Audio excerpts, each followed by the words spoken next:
You're welcome back. This is Newsfile, your most authoritative news analysis platform. And here at Newsfile, we put Ghana first. So I'll share some of your tweets that have come in. So this one from I Am Vampire says that one of the best Newsfile programs I have watched. Fantastic submissions by B.B. Simmons. Pato E-Rich says that serious analysis, even the minors that had wanted to take out should have passed the 18 years by this exercise. How do you add an emptied list to the actual register? Newsfile, I wish an audit firm is contracted to compare both data to understand the EC's work. Prof. Income says, I just want to, okay, sorry, I don't read praises for myself on the show, but thank you very much. If I've seen it earlier, I'll just keep it to myself. Kwesi Osei-Tutu says that simple mathematics shows the old voters register was bloated. We had 16.8 million registrants on it. Adding 18 years and first-time registrants, say 1.2 million will make 18, but we had 16.7 million for this new register. Clearly shows the old one was bloated. Okay, Canons Elijah says, kudos to the EC of Ghana for setting targets and achieving them in a planned systematic manner. It's a win for Ghana and the state institutions when they are allowed to work with justified proposals. Edu Plus says, as much as I agree with Bright Simmons on some of his submissions, most of his thoughts are hypothetical and mostly based on statistical inference. Practicality of registration is different from hypothesis. David Agweko says, I'm enjoying the education a lot from your panelists. I can see clearly that the registration is meant to demonize theories and perceptions that did not exist. These guys are just intellectually dishonest with Ghanaians. God be our help. And I read one from Charles Rekubrobe, tweets at iTarzan, says, can someone please educate me if facial recognition biometrics were captured in the recent voter registration exercise? What do you say to that? Well, since 2004, we've always taken digital photographs. Yeah. So that is what we mean by that. Okay. However, there are two elements of this. If the software you are using to do your authentication is enabled, it can also automatically verify the picture. What the EC, the problem with the EC's arguments is that they appear to suggest as if they needed to change the machines to do facial authentication, and you don't. The existing machines could take pictures. What we needed was a software upgrade to be able to authenticate the pictures you've taken. And that had nothing to do whatsoever with changing the machines that are taking the pictures. Okay. Why? Because unless you intended to do, for instance, 3D cameras, where therefore in order to increase accuracy, and therefore the existing cameras you had could not work, you could make the case that we need to buy new cameras. All right. But to change the entire DVR on the basis that you want to do facial recognition is actually really, really strange. Thank you. Augustine Agbanaza says that Joynews, it seems that Newsfile could have done a lot better in balancing views on the performance of the EC by inviting someone else apart from Bright Simmons, who had always spoken against the EC. Okay, Bright is always on Newsfile, on EC. Why? Okay, if you have been with us from the start, you would know. And if you have followed our handles from yesterday, you would have known that the EC, the panelists advertised, included the EC's Dr. Srebo Kwako. Thank you very much. Just a couple of more of the messages, just one or two more of them. This one from Bruce Mancha Bruce in Takrady. He says that With the greatest of respect, Bryce Simmons has made several unsubstantiated arguments, which in my opinion have been rather unacademic and highly propagandist. For instance, his point in support of the voter suppression argument lacked scientific basis and was made to fit in the negative narrative that has long sought to discredit the compilation of the new voters register. How do? Amazing convictions. Quite frankly, I think the EC deserves commendation for their hard work and perseverance. Okay, so Bright sent in that one. I'll take just this other one from Don Pino in Malam. He says, the Jean Mensah-led EC handled the registration process creditably and efficiently in the face of the pandemic. Bright and his cohorts, who predicted doom even before the process started, must get serious on Newsfile this morning and accord us some intelligence. Instead of denunciating posture, why not eat the humble pie and congratulate them? Congratulating for what? The cynicism and the know-it-all posture is very nauseating, to say the least. Nana Hesse Ojri says that Bryce Simmons must slow down with his attacks on the EC. In fact, he never thought the EC could do the work that it has done. In 2016, the Banda case, a little over 5,800 voted for the NDC, a little over 5,000 voted for the NPP. The difference was about 500. Strangely, Asiedun Ketia told us that the military had stopped over 41,000 people from registering, but looking at the numbers that voted in 2016, they were less than 14,000. So we ask, where from the 41,000? Statistically impossible. Okay, a final one here from Kweku and Chubuesiako. It says, at what point would those for and against compilation of the new voters register end the litigation of their positions, and for all of us to start looking at how to ensure the elections on December 7 pass off peacefully, freely and fairly? Who is right, who is wrong, won't change the fact that we will have a new register for 2020 elections.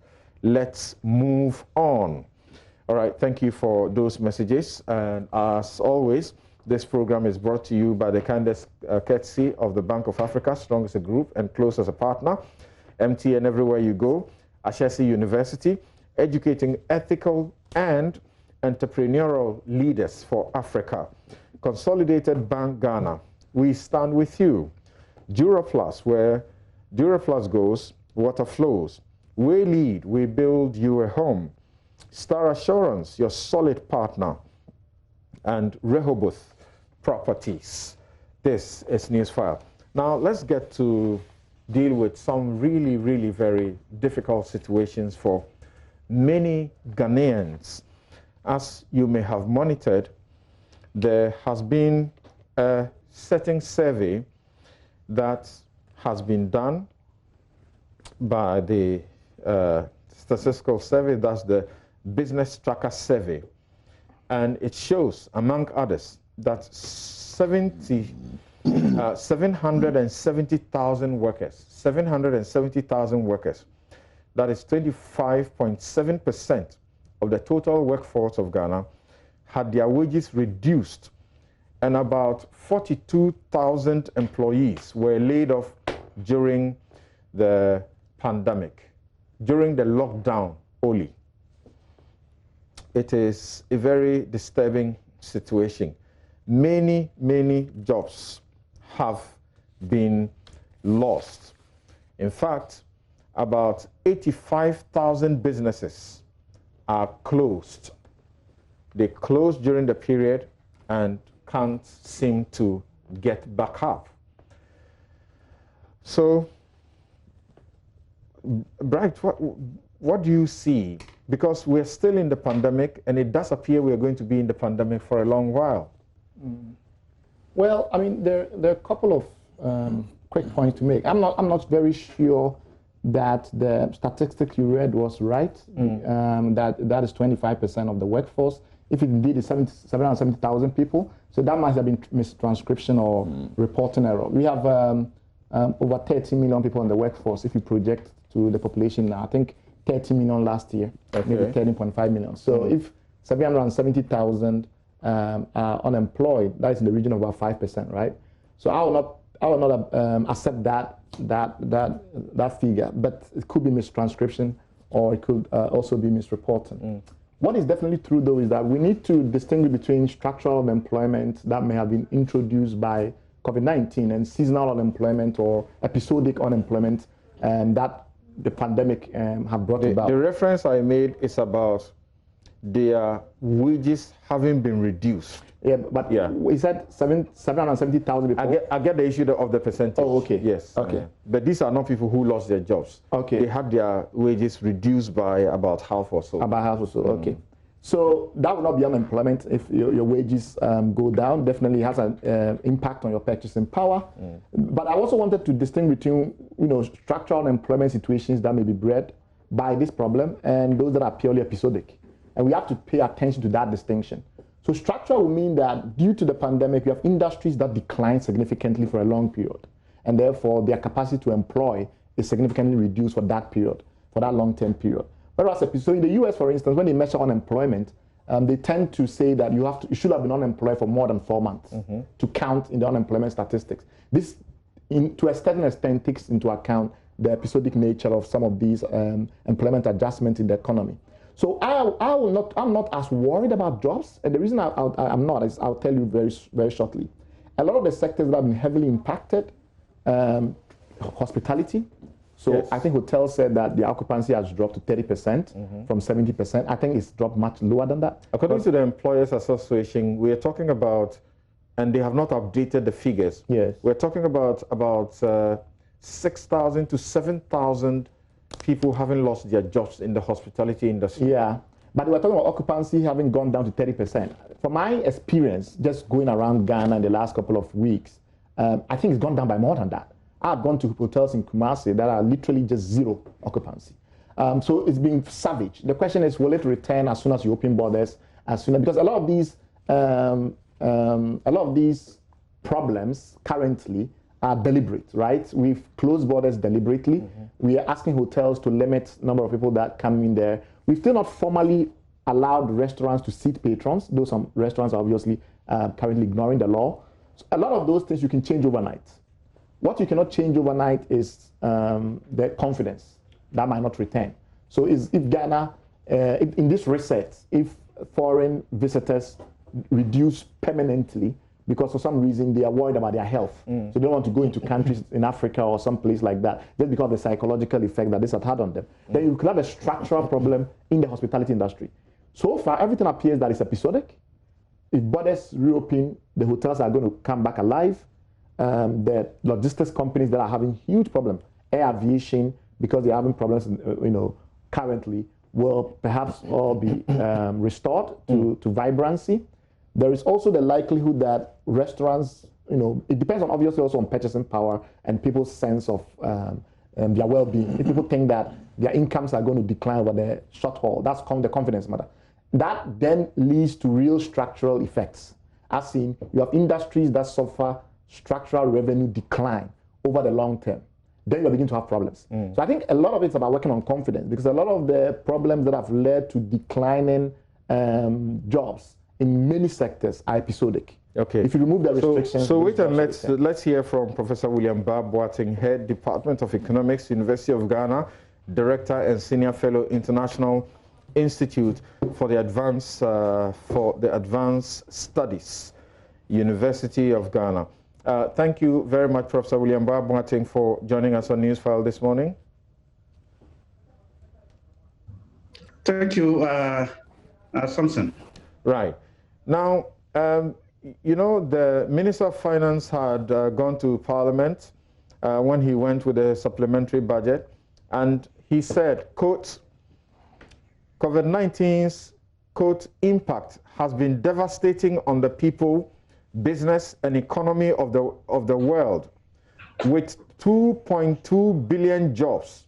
That is 68% of the global workforce under threat, unquote. Now, the Employers Association gave us a report on a program organized by Joy Business a couple of weeks ago that some 6,500 people have lost their jobs in the hospitality industry alone, and that was not an updated figure. Then the Employment Ministry also revealed that 160 companies, that's the formal sector alone, reported to the Labor Office that they were laying off 7,000 workers. These are those who have reported. So you can imagine what may be happening to the informal sector, and even in the formal sector, those who have not reported, the job cuts and so on and so forth. There's something that also sticks out to all of us. We are told that there are about 33,000 private schools in Ghana. We know that most of these private schools have not had work to do in the course of this period. How severe is the situation, and what can be done? Well, Samson, thank you very much, and good morning to colleagues, the studio, and good morning to our listeners. I think in times like this, we have to look at jobs and employment as what we call derived demand from that perspective. And what we mean here is that in basic labor economics, we say that employment is called derived activity. In other words, labor demand is a derived demand. You get a job if you work. So anytime economic activity slows down, you expect job growth to slow down. Anytime you have economic activities picking up, then you expect employment to also pick up. So if you have a situation where restrictions have caused a lot of jobs to go down, it means that economic activities have gone down. And that is where we need to look at. So long as economic activity goes down, then employment is going to go down. And for the purpose of this discussion, I'm going to equate jobs to employment. And all the figures that you have brought up are, from my perspective, not surprising. I'm sure Minister of Employment will also come up maybe next week to tell you about what they've done, a bit of survey that have been carried out, and the findings are not different from what we are seeing. This is because the moment economic activity slow down, you are losing the hospitality industries, you are losing manufacturing, you are losing entertainment and events, you are losing even agriculture, you are losing education. Then you expect that people who are working in these enterprises are going to lose their jobs. The last time I checked EMI's data, I realized that about 110,000 teachers are engaged in private schools at basic level. I'm talking about kindergarten, primary, and JHS. So if you have all these private schools shut down, then you expect that about 100,000 people are going to stay at home, not receiving anything. But as a researcher, I always want to caution about just mentioning absolute figures. It is important that you relate it to the total employment. I don't think throughout the country, all hotels have closed down. You can have some hotels that are working. So when you relate it to the number of people that have been employed in that enterprise, then you will get a better sense of it. For instance, if you tell me 45,000 people have lost their job in the hospitality industry, then you tell me that it employs 100,000. Then the best analysis will be 45% of people in the hospitality industries have lost their jobs. And that, for me, is how the analysis is supposed to be. And Tasca Service figure that came up, the 700,000 and the 25%, I didn't hear you well. I had Simon trying to punch some holes. And so the Ghana Statistical Service. It's difficult for me. Let me just bring you that figure. The Ghana Statistical Service conducted a survey, and with the support of the United Nations Development Program and the World Bank, conducted a survey, and their survey disclosed that more than 770,000 workers, and they put a percentage to it.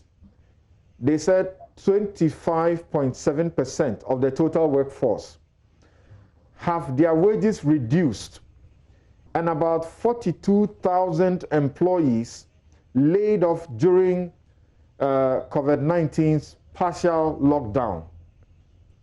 They have given also various other figures, including, specific, and they say about 85,000 businesses in Ghana are still closed down. So that's what we are faced with. So the analysis here is a sample. It is not the total number of workers that statistical service are covered. They will by all means cover a sample of workers. If you look at data, the actual data of statistical service from GLSS 7, you realize that we have about 10 million people engaged in what we call employment. There's a difference between employment and labor force. Even though we have about 31 million people, we have about 10 million people in all kinds of employment. And you need to understand what we mean by employment. The ILO will tell you that employment is somebody who is engaged in activity and the output is offered at the market for sale. So if you have an individual who has a backyard garden and engages that activity and uses it at home, it is called subsistence. That kind of activity is not employment. It is working, but not employment. So if you look at the ILO definition of all these, they've come up with that. So when you are looking at figures, you have to also look at the concept as well. So the question is, what will be the impact of, in all, you had 115,000 businesses that have either permanently or temporarily closed down across the country. What is the impact of this on the economy? The impact of this starts from loss of jobs. So you have a number of people who are going to stay at home losing their jobs. You are going to have some who have to endure pay cut. Remember that not all enterprises will close down and will not continue to pay workers. You can have some enterprises who will close down and will still have to pay some amount of money to their workers based on conditions of service that they entered in with those workers. So you can have some who are going to have pay cut. You can have some who are going to lose their jobs and will not have any income, because those people who are employed, some are casual, some are permanent, some are temporary, some are senior management, some are junior management, and you have to put all these things into account. And some will even have to ask their workers to even work from home. They will not shut down completely. For how long can a going concern that is suffering the COVID-19 keep workers at home and pay them? Well, realistically, it depends on that enterprise. If it's a government enterprise, you realize that when we had shutdown of schools, government was still paying workers. There were so many activities in the public sector that were shut down, but government continued to pay workers. So it depends on the worker that you are talking about. And you also have to put in perspective the research that was conducted by Ghana Statistical Service and juxtapose it with what we are having now. I know that as the restriction has been eased, some enterprises have returned. And Ministry of Employment small survey that they conducted will tell you that about 25% of jobs that were lost have been recalled. So you realize that it depends on the time that the survey took place. So during the time that we have the shutdown, the lockdown, you realize that all activities in Greater Accra and Greater Kumasi came to a standstill. Okay. And therefore, the impact will be different from when we have eased the restriction and activities are taking place. Okay, now please hold on for me. Solomon KOTEI is the General Secretary of Industrial and Commercial Workers Union, ICU. Thank you very much for joining us, Mr. Solomon KOTEI.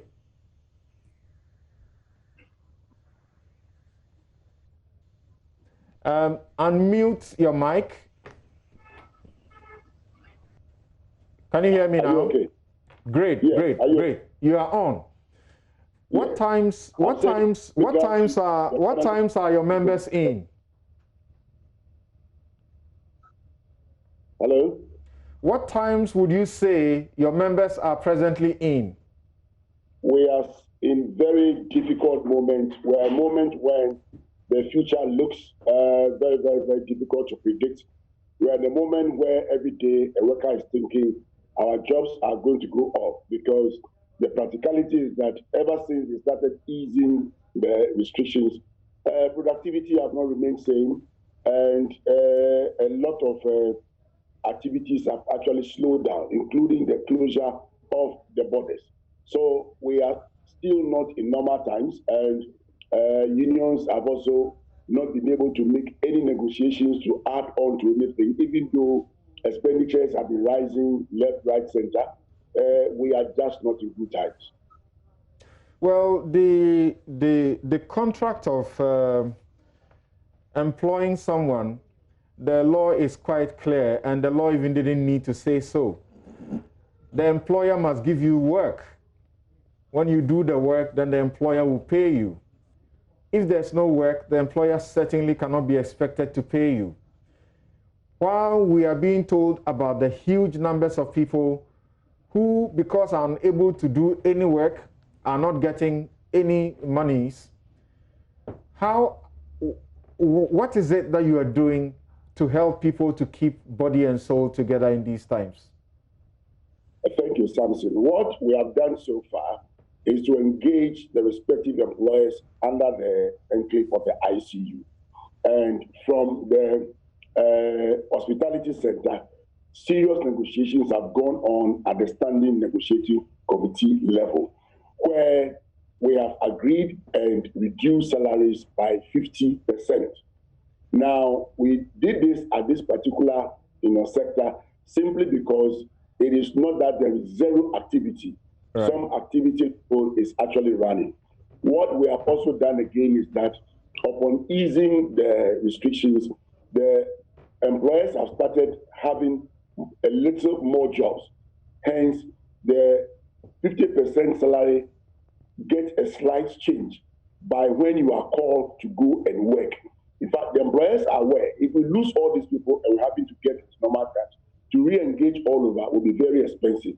So we have all come into such terms, and MOUs have been signed to that effect.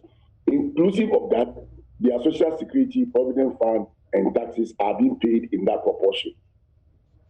Well, this is for the formal sector. Tell us, what is the picture in the informal sector? The informal sector, I would say, is bizarre because, one, they don't have a regular income. Two, their jobs are also dependent on several factors and conditions. Most of them also depend on the formal sector before they'll be able to move. Example, if you take the Ghana Beauticians Association called GABA, they depend so much on the formal sector that produces their creams and all those things for them.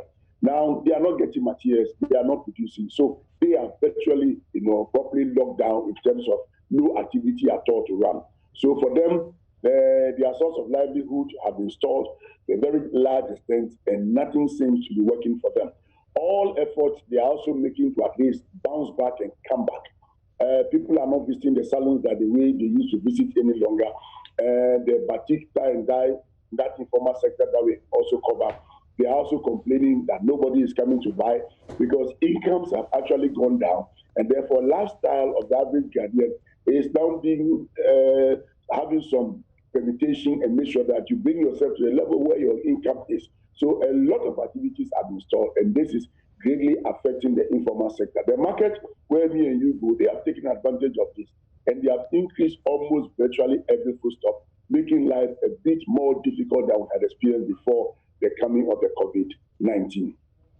The unemployment insurance that the Minister of Finance announced when he presented the mid-year budget, how much can it do to ameliorate the situation, medium to long term? I don't know immediately how it comes in, and how much work are you collaborating with government to ensure this is achieved? It was a welcome news for labor in particular, because the only social security we have is the SNIT, and we realized that the SNIT didn't have coverage in the circumstances by which we find ourselves in today's world. Hence, coming up with unemployment benefit to be paid through a specialized insurance scheme have been welcome on board. At the moment, committees are working to find out which insurance company can take it, at what levels premiums are supposed to be paid, who qualifies to contribute onto it, and then above all, at what time will that insurance company be responsible to look at it. Now, beyond this, we are also looking at if the law that created SNIT could also have, some amendment, because we have argued that before SNIT law came in, there was nothing like student loan. But then, over a period, that became necessary, amendments were made, so that if the unemployment benefit that virtually everybody is looking at it, that SNIT should be able to do something about it, then their laws should be amended and then take care of that, while the insurers will look at the general issues, whether it comes at that force majeure, fellow, or what have you that we have in the law. So for us, we think it's a welcome news that must be carefully thought through and make sure that when it is implemented, everyone who becomes a contributor to the fund will at least appreciate the fact that until the event happens, I won't get. If it happens, this is what I will get. And the confidence level in having such security will grow with the working force. So this is long term in the future, and it is a contributory scheme. It's not as if there's going to be a scheme of employment benefits, or as it were, social benefits, handouts to particularly people who are unemployed. How soon is this, do you think, this can come on board? And in the meantime, what should be done? Samson, like you agree with me, this came up just about the review of the 2020, budget, mid-year budget. And therefore, I would say there were no committees set in place to discuss before the minister made the presentation. It is after the presentation that the pieces are being put together. So this may take a little more of time for the issues that the two of us are raising, could be brought on board. But the earlier one, the quick one I call the unemployment benefit, I think if we look at the SNIT structure, something can be done there, because at the moment, all our children in the tertiary institutions who are benefiting from SNIT, loans, they are being guaranteed by the contributors. That's right. So in crisis like this, SNIT will also come out with a package to make sure that the SNIT support to the contributors gets another feather in their cap.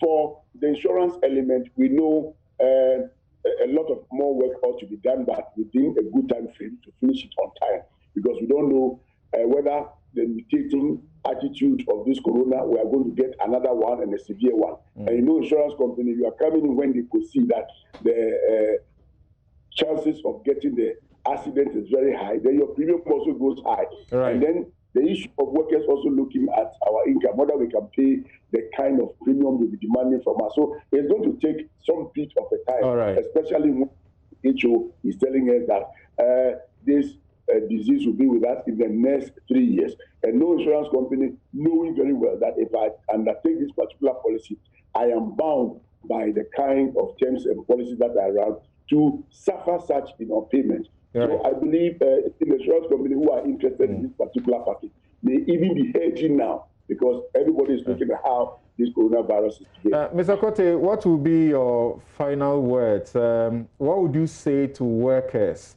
And look, I've come face to face with this circumstance, particularly people in the private teaching institutions. it is not an easy time at all. For those who have the opportunity and privilege, so to speak, of getting 50% of their salaries, they are thankful to God. But there are those who have not gotten a dime since this pandemic set in.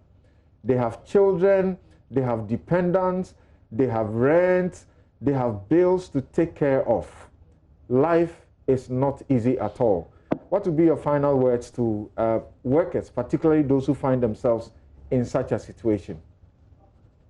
Thank you. In the first place, I would say let's all, in this particular bracket, whether we are getting fraction of our salaries paid or those of us who have gone out with nothing and there's no hope in the immediate future, at least looking at the closure of 2020 December, to hold ourselves, not to give up, and then try to begin to explore. One may ask, explore what? In fact, nothing ventured, nothing gained. So we want all workers in this category to at least examine themselves from within and see what else can be done. We may have to drop from the formal things you are doing, look at some informal thing, get any other thing that can put body and soul together until other time, because something, the pressure is that horrible.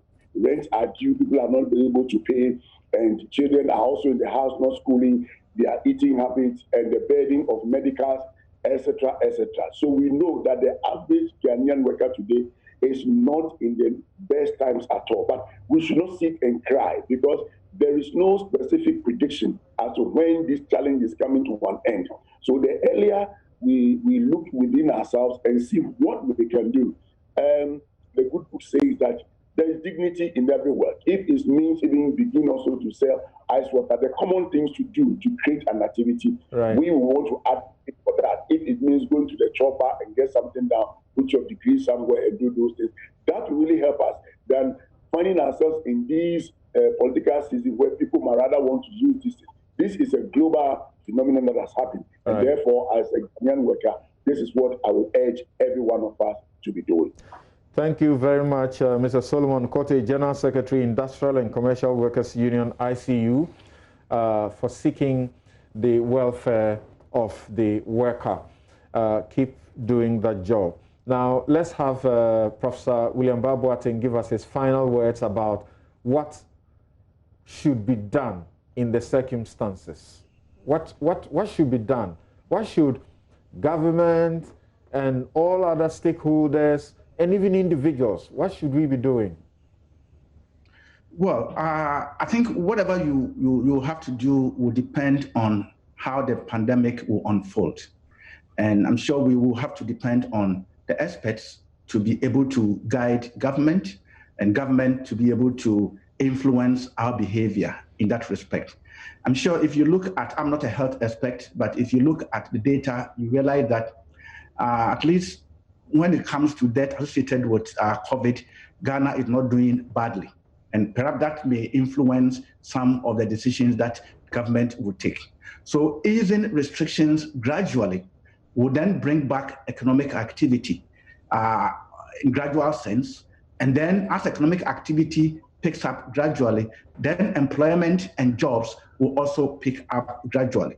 If you take education and of course private schools, for instance, I'm sure those that are taking BEC exam and SSC exam have also gotten some call back, because some of these teachers who were sitting at home will have to come back to help the students. And that means that as activities begin to return, then employment will also come into force. But before I say anything, before I continue to give what individuals must do, I think some of the discussions must be put in proper perspective. When we talk about job losses and we equate it to unemployment, we tend to have a problem with the figure, because what we are facing now, unemployment will have different kinds of people in that respect. You have those who have left school and have never joined any enterprise and are unemployed. And then you have some that are working and are now coming to join unemployment. So if you have unemployment insurance, which kind of people are you going to target? So research, rigorous research and data is very important when we want to come up with any policy. Now, coming to what individuals must do, I know government direction will influence what individuals must do. But as a worker, the moment you get pay cut, it means that you have to also look at your budget and also cut your budget and ensure that you focus on more important stuff, the basic necessities, but not to do stuff as it used to be. So then it means that you have to do that. The same applies to enterprises. And I'm happy that my senior brother was talking about what his people did, employers did, because laying off workers outright wouldn't have been the best. But taking a pay cut is the best way to ensure that at least the enterprise is seen as having some kind of social posture, and then for the workers to also know that they are also taken care of. So this is what I think must be government's posture in easing the restrictions gradually and gradually. For me, is the best way of getting economic activities returned. In the informal sector is very heterogeneous. While some are having vibrant activities, some may be suffering. So you cannot put all of them together and say the picture is very bad. Some are doing well, some are not doing well, and that is where we need to look at the data and ensure that policies will be based on the proper concept of issues and the data, but not what we read on the internet. Okay, thank you very much. For the time being, our reliance is on what the Ghana Statistical Service is doing together with the World Bank and other collaborators. Professor William BAAH-BOATENG is Head, Department of Economics, University of Ghana, and Director and Senior Fellow, International Institutes for Advanced Studies, University of Ghana. Thank you very much. Now, Dr. KOTEI, so the reality is what I was, pointing out about earlier. At the very start, I remember interviewing Dr. Bokping of the University of Ghana Business School here, and he gave an example, which is the true reflection of what is happening.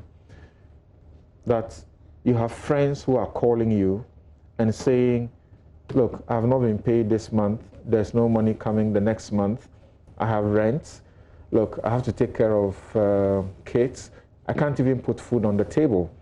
And some may ask, 20 cedis is all I need. 50 cedis is all I need. So life must be very tough. Yet there are people like Mr.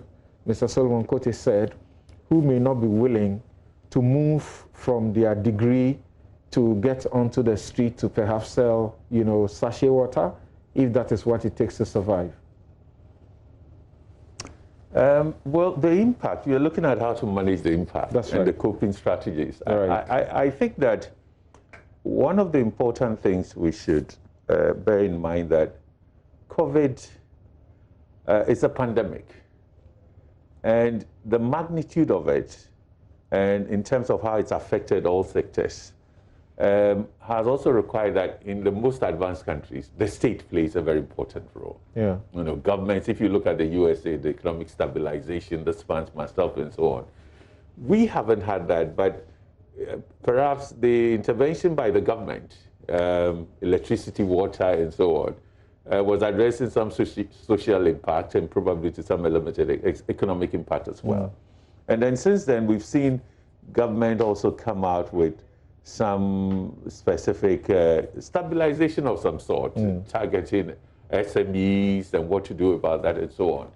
I think these are all important, but I think COVID itself calls for us not only to think survival, which is going to be needed over a long time because we don't know when the pandemic is ending. And we are integrated into the global economy, regionally, globally, and it's not really an issue, even if we are not at the center of things, how much our economy is able to be revived and grow and get back to where we were.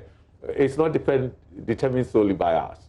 So most of the account given for me are part of the survival strategies. But you also have to ask yourself, how do you go beyond survival?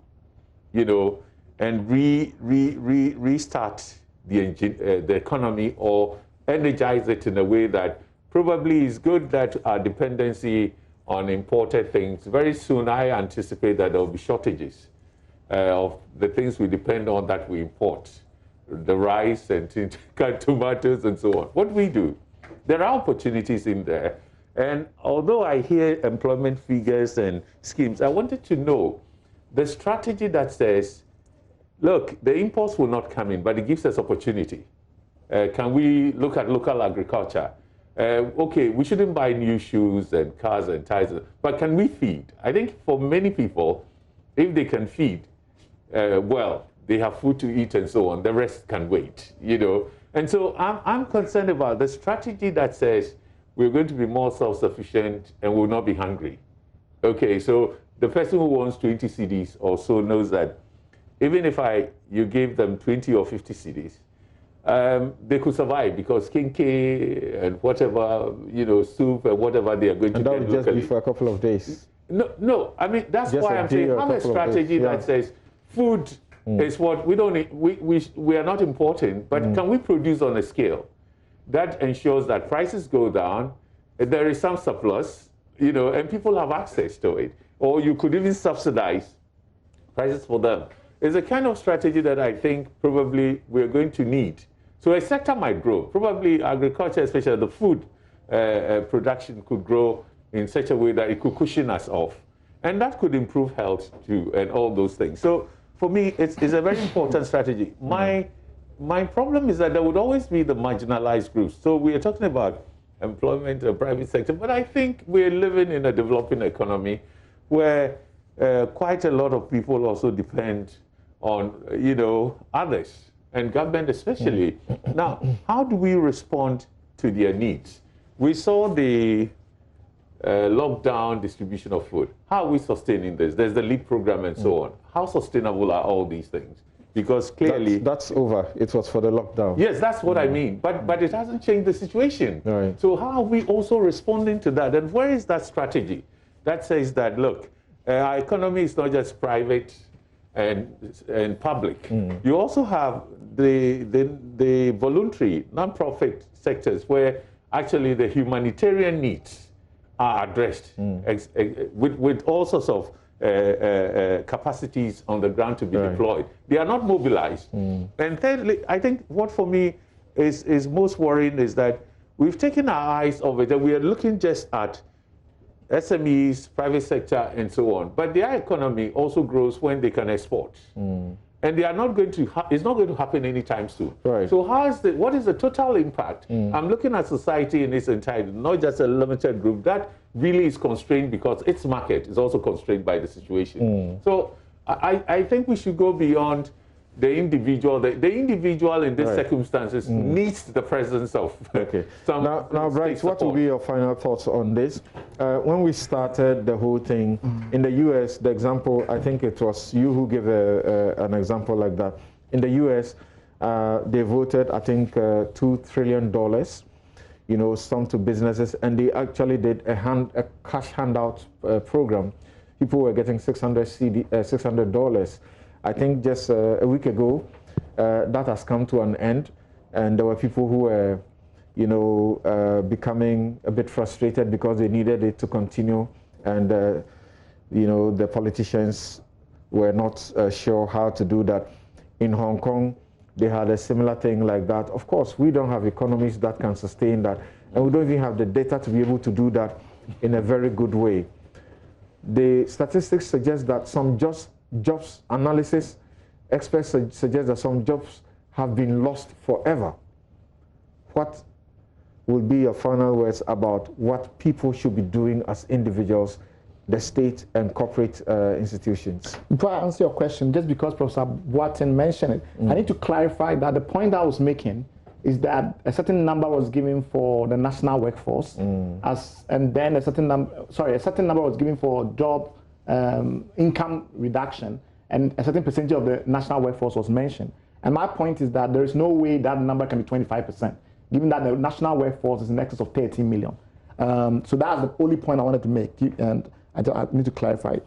I don't think the issue when it comes to social relief and welfare in Ghana is one of ambition. So you mentioned the U.S. Social relief interventions in the wake of COVID, and you sought to compare that to Ghana's. In actual fact, Ghana is more ambitious because Ghana is seeking to spend something in the region of $17 billion in the CARES Act. And that is in excess of 30% of GDP. The US interventions measure in the region of around 20% of GDP. So in terms of ambition, we're already over-ambitious. The US is doing immediate things. The Ghana CARES that you are talking about, that is for the next how many years as is projected? Well, not necessarily, because some of that also, like the SME funds and the rest of it, are fairly immediate, right? But I agree with you that ours is a much more structured thing, but that's what it should be. The other point I also wanted to point out was that we have to look at net jobs creation and not job losses, or net job losses. We have to look at whether there are structural changes happening in the economy, some of them short-term, some of them long-term, as a result of the pandemic, which therefore might mean that jobs are shifting to different places. So if you look at the current numbers, for instance, ICT growth is going through the roof, right? In the midst of the pandemic. I think it's in excess of 11% or something like that. I have to double check. We've seen increases in service as a whole. So services growth is about 7.6%. The worst case scenario in terms of GDP decline, the 0.9% estimate did not pan out. We are now seeing actually about 4.9% GDP growth. So there are sectors of the economy that are growing. And if service is growing at 7.6% in the midst of the pandemic, that tells you there might have been adjustments in jobs. I saw some of the people that I used to know that work in some banks recently start to move into this whole shared transport thing. They bought a set of small cars and they're doing shared rides on the platforms. Is it local Uber? Uber, Bolt, and the like. So they buy cars and then they hire drivers to do that. These people used to work in banks. So those readjustments need to take into account. So those readjustments need to be taken into account when we are looking at job loss. We can look at job loss as an isolated phenomenon. We have to look at adjustments in the economy as a whole. So net job creation is important. Right. The other point that I wanted to make was that for the first time in our history, I think, at the very least since the beginning of the Fourth Republic, we have two investment bankers at the helm of the economy. Yeah. We've not had two investment bankers at the helm of the economy before. So these are people that understand investment and production. And my concern will be that a lot of the focus so far that I've heard, and like Dr. has mentioned, is very social welfare focused. I'll also be interested in understanding what is their view of how the structural changes that are happening imply for productive changes in the way that the economy is structured. So for instance, one of the problems that we've seen is that foreign direct investment pledges are not translating into actual delivery on the ground as much as we used to see in the early 2000s. So a lot of the investments are pledged and committed, and we've been doing some follow-up by looking at the GIPC data that they point out in terms of FDI and actual projects on the ground. And every time we've taken the flagship projects, so things like Marine Drive, etc., and you dig into it, even the trade fair rehabilitation, you dig into it, you find out that progress is very slow. So I think we have a structural problem around FDI, foreign direct investment coming in. Yes. Where we are not delivering on the pledges, or the investors are not sufficiently assured enough to invest what they pledge that they will invest. Okay. Now these things I think are important. I think the number one issue is really general confidence. If general confidence is bad, we're going to have structural unemployment problems, not the episodic ones we are seeing now. What is going to happen is that some businesses will dramatically cut down actual output.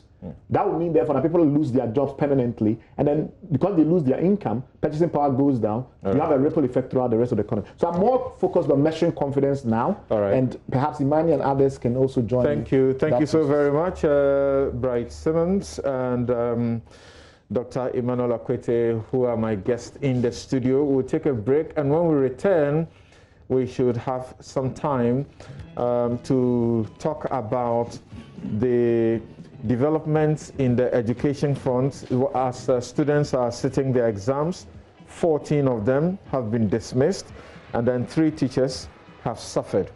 About 4 schools are involved. We'll be right back.